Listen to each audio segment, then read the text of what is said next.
You do not remember me, do you? 5 words spoken quietly over a plate of half-eaten food, and the life he had arranged with care began to unspool. Ethan Coole had expected a blind date, a harmless evening where 2 strangers tried to find common ground over wine. Instead, he found a sentence that felt like an indictment. He wore the uniform of success, a dark suit tailored to follow his shoulders, shoes that clicked like punctuation on marble floors, an air that said he had always been in control. He arrived at the restaurant with his phone flattened to silent, the smell of leather in the valet area clinging to his coat, lights spilling from the windows like applause. The room smelled of roasted garlic and citrus. The clink of glasses made a constant, precise percussion, and the low conversation of other tables formed a warm undercurrent. He smiled with the practiced smile of someone who relied on presentation, someone who had been promoted by appearances and pedigree. Her entrance was quieter, a different kind of authority. Rachel Weber crossed the room with a purpose that did not ask permission.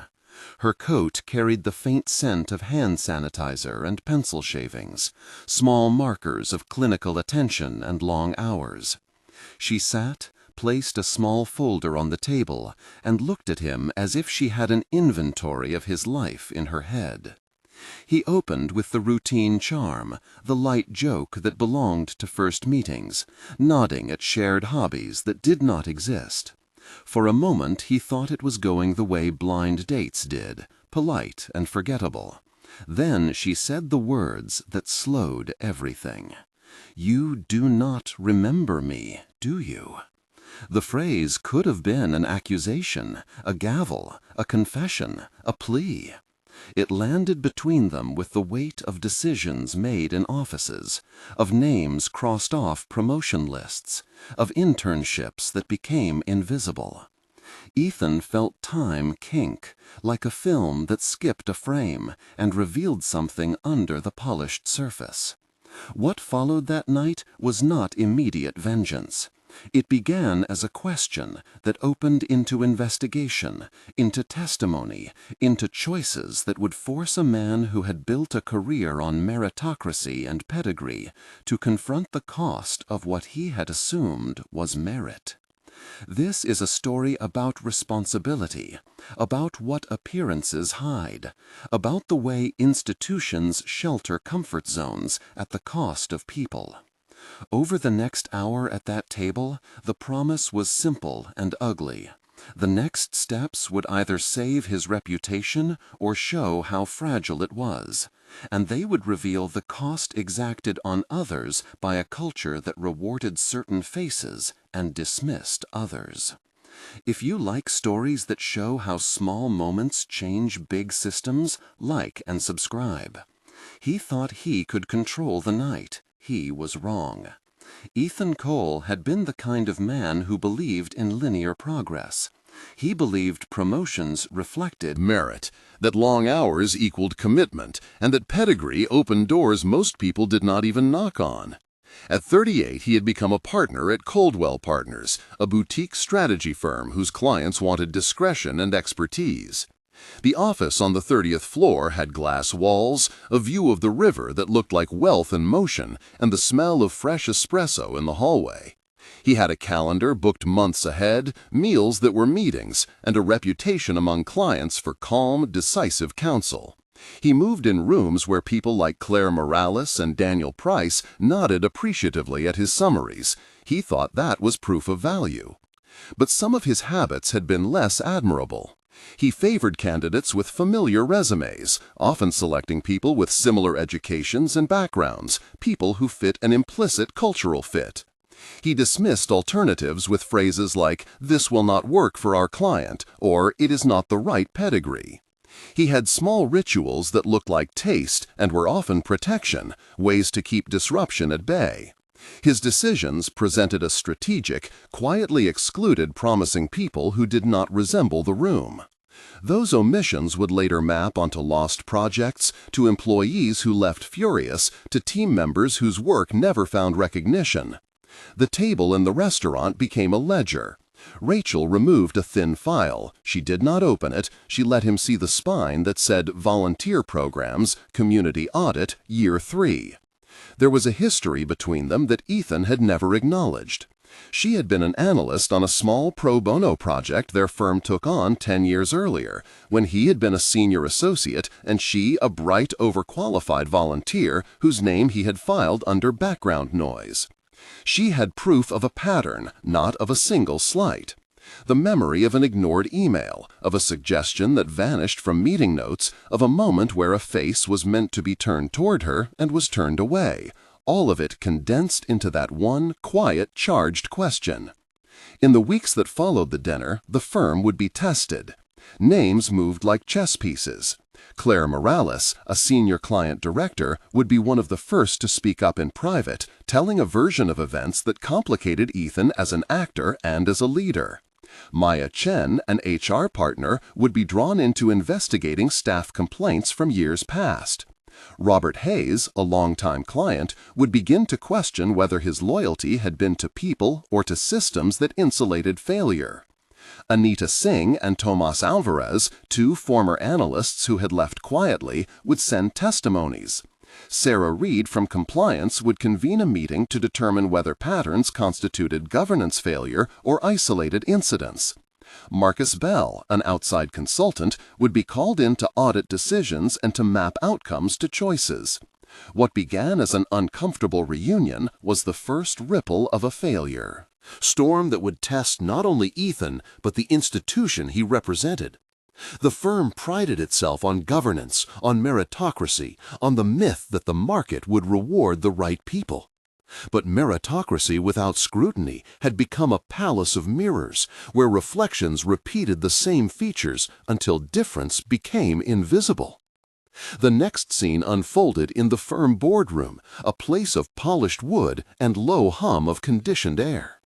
It had been a stage for his best arguments, his smoothest presentations. Now it was a place where tension collected like rust. The incident that precipitated the broader conflict sat small on a projector slide, a single email thread deleted from a decade ago, a memo that had never reached committee minutes. Rachel had retained documents, meeting notes, and a ledger of volunteer hours that contradicted the narrative the firm had told itself. The exchange that transpired between them in that boardroom would be long, direct, and raw.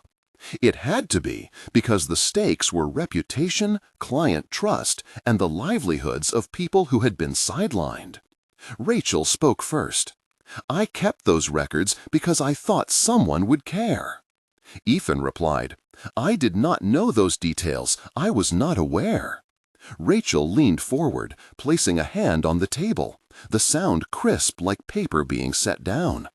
"You were aware enough to benefit," she said. "You were the one who made the choice that closed the door." Ethan's jaw tightened. "That is not fair," he said.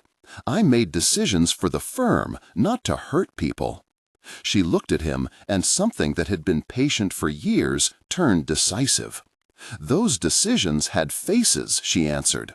"They had late nights, they had names, they had lost opportunities." He tried to rebut. "We selected the best candidates for our clients." She cut through. "You selected the safest candidates, the ones who looked like you." The dialogue continued, unfolding in 8 measured exchanges that carried the texture of accountability. Each line revealed something different. At one point, Daniel Price, who had been in the room as an observer, interjected, "We need evidence, not accusation." Rachel handed him the file. "Here is the evidence," she said. Claire Morales, who had been quietly examining the documents, murmured, "This pattern is consistent with what we have heard in exit interviews." Robert Hayes sat back, his espresso untouched, and said, "If this is true, our clients will have a right to know how decisions were made."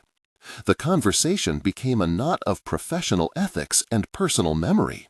For Ethan, every exchange felt like sand being emptied from a jar. He tried to defend process, to speak of best practices and market realities, but she kept returning the focus to people denied a chance. Sensory details in that room were sharp. The light from the projector painted faces with a sterile glow. The hum of the HVAC provided an anxious heartbeat. The chalky taste of overbrewed coffee lingered on tongues, and the smell of paper and toner seemed to mark records with authority. The texture of the chairs under their palms was reassuringly familiar. But in contrast, the sound of a phone vibrating on silent, a click that went unacknowledged, underscored the dislocation. The room felt cold, not by temperature, but by the accumulation of formalities trying to contain something messy and human. The story needed context, and the backstory of Ethan was necessary to understand how the man who believed in meritocracy could become complacent in exclusion. He was not born entitled. He had been the first in his family to go to a private university. He had worked his way through an internship that involved late nights and unpaid tasks. He had learned early the language of meetings. His childhood had been modest, his parents having owned a small hardware store where he learned to count inventory and to value punctuality. School had been the pivot point, where a scholarship opened doors and where he learned the grammar of professional success.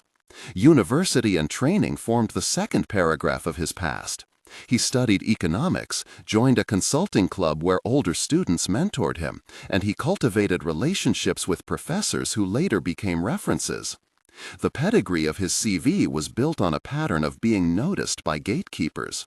Early mentors like Professor Hargreaves and later mentor Claire Morales nudged him toward opportunities. He learned to read rooms, to curate his image, and to prioritize reputational capital.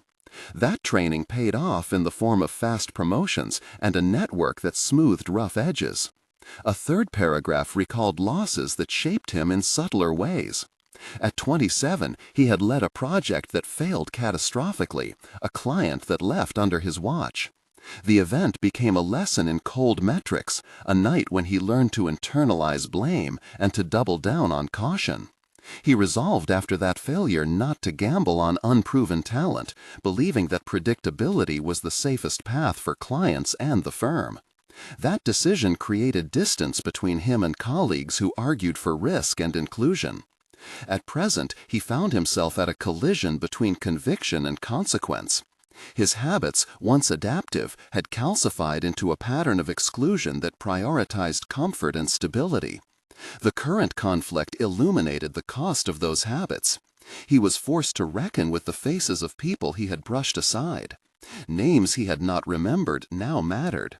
The past, shaped by a mixture of necessity, ambition, and fear, had produced a man whose choices required examination. The revelations that followed expanded beyond the firm to clients and the market. A small survey of past hires showed that teams led by selections similar to Ethan's had lower retention among diverse candidates. A client, Hayes Investments, decided to reevaluate its relationship after interviews with former analysts revealed missed opportunities in market research. Data began to be compiled, spreadsheets with columns labeled attrition, client feedback, lost pitches, and estimated revenue impact. The numbers were not monstrous at first, but they traced a trend.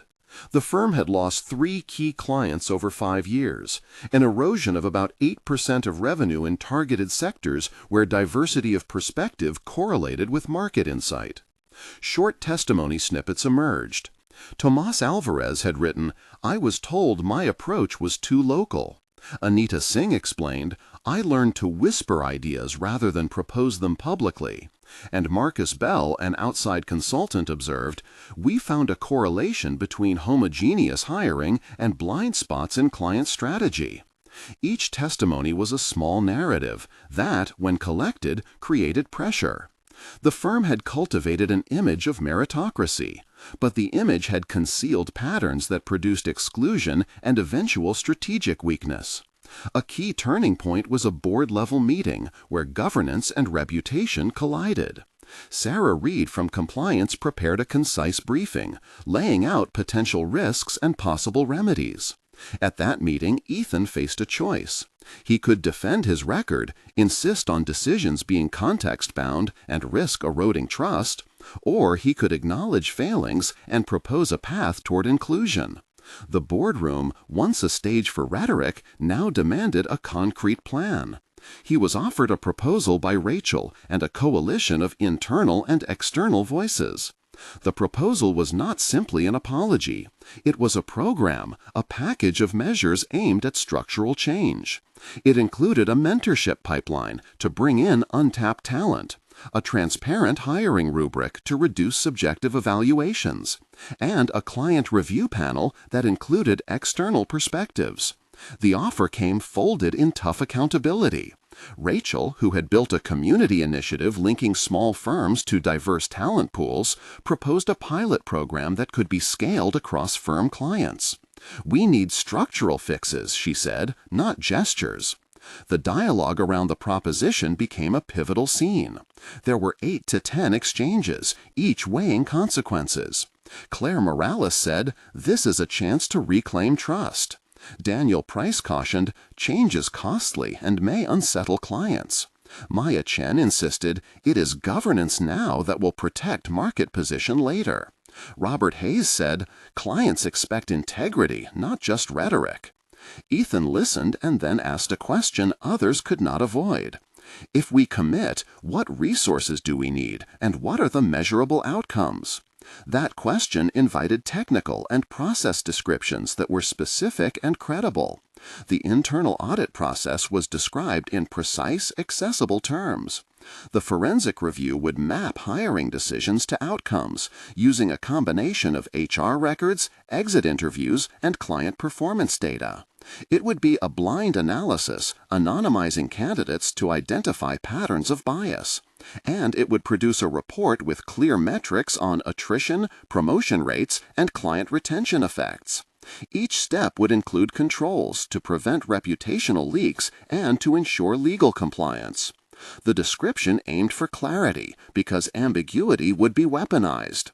This audit was explained in 300 characters of concise detail to ensure credibility and to lay out how data would drive governance. Resistance to the program emerged in predictable forms. Some partners feared loss of control, others worried about short-term revenue impacts. There were private conversations filled with guarded language. In one scene, Marcus Bell and Daniel Price debated cost, using crisp arguments about client churn and market share, while Anita Singh and Tomas Alvarez pushed for urgency. That tension made the decision visceral.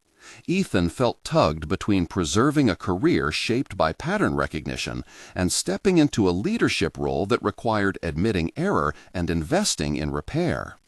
3 moments of tension defined the arc of his transformation. The first came when a major client, Hayes Investments, delayed a contract renewal pending a formal response about the firm's hiring practices. Ethan received the call, the line low and patient, but the outcome remained uncertain. He had to decide whether to prioritize the client at all costs or to accept that governance was now integral to client retention. He chose to prioritize transparency, a move that risked immediate revenue but promised long-term integrity. The second moment occurred during a heated firm-wide meeting where accusations and defenses collided. Colleagues recited data, some with emotion, others with the hardened cadence of policy. The room was thick with coffee aroma and the rustle of papers. Ethan stood and recounted the early losses that had hardened him, acknowledging the privileges that had shaped his view. He did not offer a polished apology. He offered an account, full and human, and proposed concrete measures to change practice. The third tension peaked during the pilot implementation when the first cohort of new hires from outreach programs delivered a brilliant but different approach to a client strategy. The team's work challenged old assumptions and was initially dismissed by a skeptical partner. The disagreement exploded into a public confrontation that forced a decision about whose judgment would prevail. Ethan backed the new team after reviewing data and client feedback, even though some partners protested. The choice marked a break from his old instinct to protect familiar patterns. Implementation required technical clarity and operational patience. The firm developed a transparent rubric for hiring that assessed candidates on skills, potential, and diverse perspectives, weighting evidence rather than impressions. It instituted blind resume reviews and instituted structured interviews with scoring criteria. Mentorship programs paired new hires with senior partners, ensuring work sponsorship. A client advisory council was formed to include external voices in major pitches. Each element was described clearly so that it could withstand scrutiny and deliver measurable results. These processes came at a cost. Short-term revenue dipped as some clients paused engagements. Partners who resisted left, taking relationships and networks with them. Personal costs were real. Ethan found himself spending nights drafting memos, calling former colleagues to explain a new stance, and enduring whispers in elevators. It was a lonely period, but it was also a laboratory for new leadership. Allies emerged too. Claire Morales used her client relationships to pilot inclusive strategies. Maya Chen redesigned performance reviews. Robert Hayes, initially skeptical, later praised the transparency that restored his confidence. Small victories began to accumulate. The first pilot client returned with praise for a newly assembled team's market insight. A previously lost market segment showed renewed growth. The firm gained a new account that had previously overlooked it due to narrow thinking. Names of people impacted multiplied. Tomas Alvarez rejoined as an external advisor. Anita Singh led a retention workshop. Marcus Bell published an independent review praising the new controls. Sarah Reed oversaw compliance updates. And Daniel Price, after months of dialogue, publicly supported the new governance framework. At roughly 1/3 into this story, we pause to ask for your voice. If this moment surprised you, you are not alone. Many viewers who work in offices, who have been told the language of meritocracy, have seen how small decisions ripple into large exclusions. Share a moment when you witnessed someone overlooked by a system that rewarded familiarity rather than skill. Start your comment with "Na minha experiência" if you grew up speaking Portuguese, or begin with "I saw this when" if you prefer English. Tell us one short detail, a single instance that will help others see the same signs in their workplaces. The best comments become future episodes and help build a community that spots patterns earlier. Your perspective matters because these conversations become the basis for change. Now let us return to the narrative and see how a single phrase at a dinner table led to a chain of consequences that tested a firm's values and a leader's willingness to transform. As the months passed, the firm saw measurable outcomes. The pilot program showed a 12% increase in client satisfaction on projects with diverse teams, a 3% overall retention improvement among junior staff, and a small rebound in market segments previously underperforming. Data became the ally of change because it translated values into metrics. Ethan kept a notebook of lessons learned, a practice he adopted to remain accountable. He met regularly with Rachel, who had become both critic and collaborator, and with Claire Morales, who balanced client stewardship with institutional reform. There were setbacks. A partner left, and with them a cluster of long-standing clients who preferred the old guard. Some employees were skeptical of initiatives that they saw as performative. The firm had to manage communication carefully, avoid virtue signaling, and provide clear evidence that change was substantive. That required detailed process traces, records that mapped decisions to outcomes, and third-party audits that confirmed improvements. A forensic review conducted by an external firm produced a report that validated initial findings and recommended scaling measures for governance. 3 moments of intense personal testing appeared in the months after implementation. The first was when a high-profile pitch depended on a team that included new hires and long-standing partners. The pitch was a collapse of tension and hope, the room smelling of citrus polish and brimming with silent expectation. When the client praised the diverse team's nuanced analysis, Ethan felt vindicated, but also wary. The second moment came when a former colleague accused him in a private message of changing only because his reputation was threatened. He read the message in a quiet office, the hum of the building like a distant sea. He answered openly, admitting flawed choices and laying out the new accountability measures. The third moment occurred during a public industry panel where he faced tough questions about meritocracy and inclusion. He answered with specificity, citing metrics and processes, and also recounted the human cost of ignoring voices. The recovery was uneven but real. Early wins built momentum.